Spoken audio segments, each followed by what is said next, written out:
Hey there, I'm Emily, and let me tell you about the time my world turned upside down. Picture this, I'm happily living in a cozy two-family home with my husband, Michael. Life's good, you know. Until one day, out of the blue, my sister-in-law, let's call her Lisa, drops by with her three kids. And what does she say? Vacate your space. Can you believe it? So there we are, dumbfounded, and to make matters worse, my in-laws side with Lisa. They're all like, your living space is too big. Give it up for Lisa and her three growing kids. Seriously, I'm not having it. But instead of confronting them right then, I decide it's time for some divine retribution. I put on a blank expression, play the good girl, and say, sure, as you wish. Michael and I will leave this place. Revenge, right? But it doesn't end there. A few days after we move out, I get a call from Lisa, screaming about a notice to vacate from a real estate agency. Parma's got a sense of humor, huh? Now let me introduce you to my life. I'm Emily, in my 30s, a remote worker, married to Michael. We met through a blind date set up by my worried parents. Yeah, parents can be nosy. Michael's a kind guy, somewhat timid but reliable. Life was good until tragedy struck. My parents died in a car accident. Suddenly, I'm dealing with grief, funeral arrangements, and inheritance matters. Michael and his parents are supportive, but soon they're pushing us to live together. We agree, thinking it's a good idea. Little did I know, it would lead to a catastrophe. At first, it's all good. My in-laws are supportive, offering comfort. But then the mistreatment starts. They criticize everything, from our living rhythms to the taste of my cooking. It escalates to financial matters. They stop contributing. And just when I think it can't get worse, Lisa shows up. She moves in without our consent and chaos ensues. They take over our home, invite Lisa in with open arms, and disregard our pleas for privacy. It's a nightmare. Lisa's kids wreak havoc, and no one seems to care. My in-laws turn a blind eye, and Michael, my sweet husband, can't confront them. As the mistreatment intensifies, I uncover the truth. My in-laws were never the kind people I thought they were. They looked down on us, especially Michael. It's a tough pill to swallow, but I can't blame him. He's a victim too, so revenge starts brewing in my mind. One day, Lisa demands we vacate. It's the last straw. We leave, but not without a plan. I sell the house, their supposed inheritance, and they're left with nothing. They're furious, accusing me of deceit and betrayal, but I stand my ground, telling them to leave.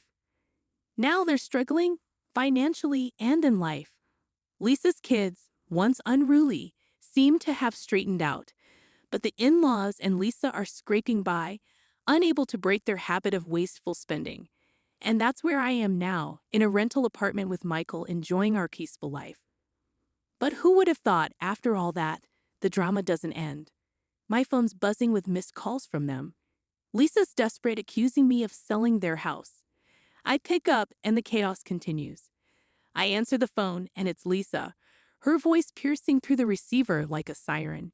You sold our house. This is ridiculous. You can't just do that without consulting us. She screeches, her anger palpable even through the phone. I roll my eyes, feigning innocence. Oh, Lisa, dear, that house was mine, not yours. And yes, I can sell it. In fact, I did. You and the in-laws can thank me later for getting some cash from it. I hang up feeling a surge of satisfaction. A few days pass and life seems to settle into a quiet rhythm. Michael and I are adjusting to our new apartment, enjoying the peace we so desperately needed. But the storm is far from over. One day, as I'm working from home, I notice a flurry of missed calls and voicemails from my in-laws. Curiosity gets the better of me, and I decide to listen in. It's a cacophony of accusations, threats, and pleas. They're desperate, and it's almost amusing. I listen for a while, relishing in their misery. Lisa's ranting about injustice. My in-laws are crying foul, and I can't help but chuckle. Finally, I pick up the phone, ready to unleash my wit upon them. What's all this drama about, you guys? I'm living my life peacefully now. Shouldn't you be doing the same? Lisa's voice is sharp. You conned us. That house was ours, and you tricked us into leaving. We demand justice. I can almost see her pouting on the other end. I smirk, reveling in their distress. Justice? Oh, please. I didn't con anyone. I simply outsmarted you. Besides, you wanted us out, right? Well, mission accomplished. Now leave us alone. I hang up again, feeling a sweet sense of victory.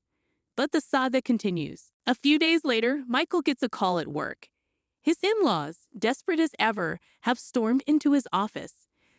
The receptionist tries to hold them back, but they're causing a scene. Michael, being the responsible man he is, informs his boss, who promptly calls the police. As the drama unfolds in the company lobby, Michael calmly explains the situation. The police arrive, and my in-laws and Lisa are left dumbfounded. The truth hits them hard. They have no claim over us anymore. Michael, with a stern demeanor, tells them we cut ties a few days ago. You and I are strangers now. The police escort them away, and I can almost hear Lisa's shrieks in the background. I revel in the satisfaction of seeing them face the consequences of their actions. It's a messy situation, but sometimes you have to make a stand. Days pass, and the chaos gradually subsides. Michael and I find solace in our quiet apartment away from the storm we left behind.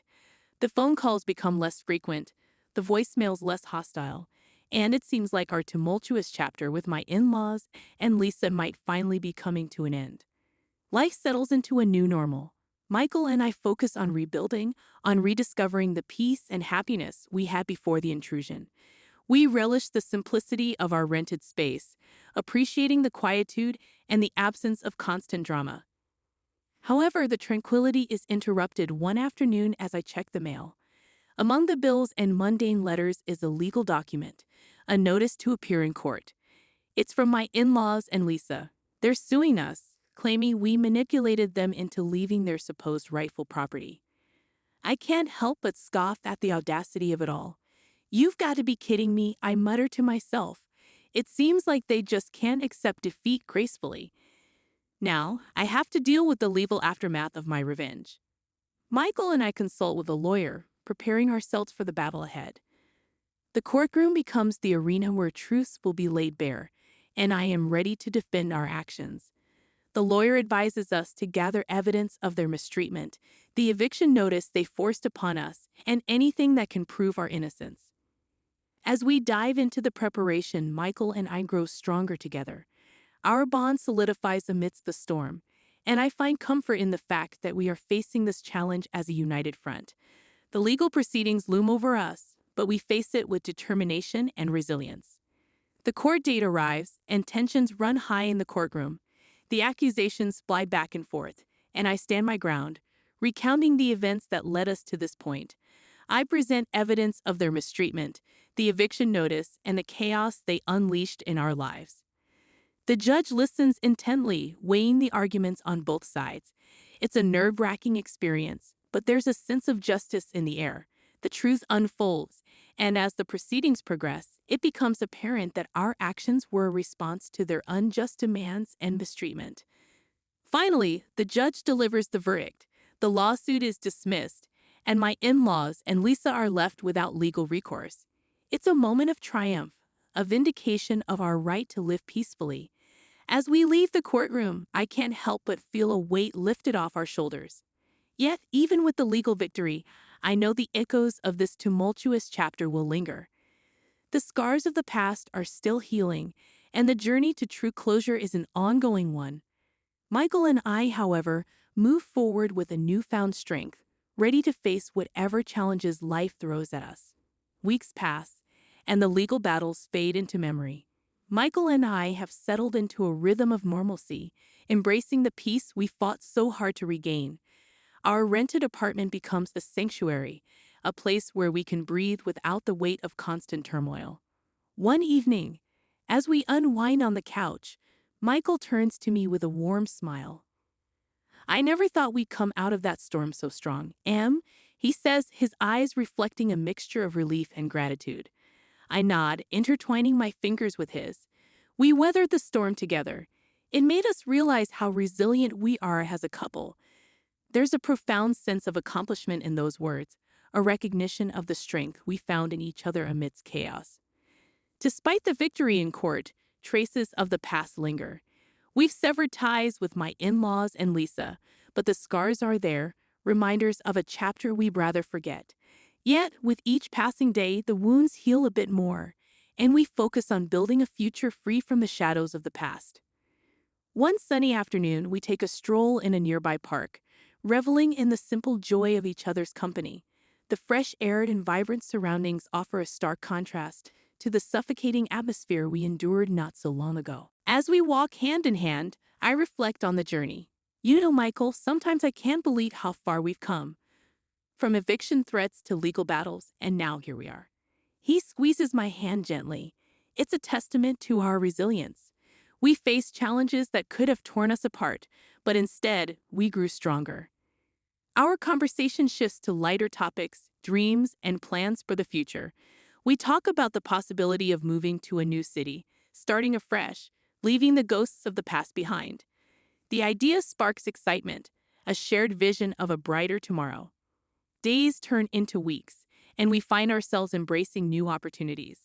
Michael explores job prospects in different cities, and I immerse myself in projects that ignite my passion.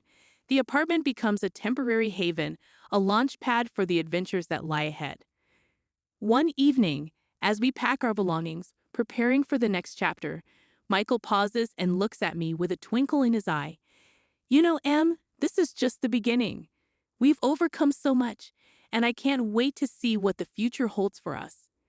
Months pass, and our new life in a different city unfolds with a series of exciting challenges and opportunities. The change of scenery proves refreshing, and the past feels like a distant memory. We're determined to leave behind the shadows that once loomed over our lives. Michael secures a promising job, and I find fulfillment in my remote work. The city becomes a canvas for our shared adventures. We explore its streets, savor its diverse culture, and build a network of friends who know nothing of our tumultuous past. It's a chance for reinvention, a blank slate where we can define ourselves beyond the echoes of revenge and resilience. As the seasons change, so do we. Our relationship deepens, fueled by the shared triumphs and the lessons learned from our past. We discover hidden corners of the city, create new memories, and gradually, the scars of our previous ordeal fade into insignificance. One evening, as we stand on the balcony of our new apartment, the city's lights glittering below, Michael wraps his arms around me. Can you believe how far we've come, Em? I lean into his embrace, feeling the warmth of shared triumph. Not in my wildest dreams. But here we are, creating a life we never thought possible.